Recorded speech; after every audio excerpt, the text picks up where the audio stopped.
திமுக தாவேக கட்சிகளின் booth committee உறுப்பினர்களோடு போட்டி போட்டு அதிமுக பூத் கமிட்டி உறுப்பினர்களால் ஓட முடியுமா என கட்சியின் மூத்த நிர்வாகி பொன்னையன் கேள்வி எழுப்பினார். திருவள்ளூர் மாவட்டம் பொன்னேரியில் நடைபெற்ற ஆலோசனைக் கூட்டத்தில் கலந்து கொண்டு பேசிய அவர், திமுகவிலும் விஜய் கட்சியிலும் பூத் கமிட்டி உறுப்பினர்கள் மிகவும் இளம் வயதினராக இருப்பதாக கூறினார்.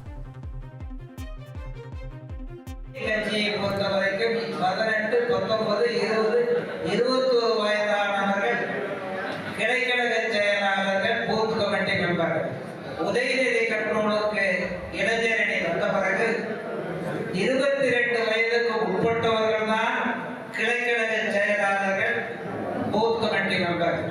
அப்படி இருக்கும்போது 60 வயது 70 வயதுடைய அதிமுக கிளைக்கழக செயலாளர்கள், பூத் கமிட்டி மெம்பர்கள் ஓடி ஆடி வேலை செய்ய முடியுமா? நடக்கிற காரியமா?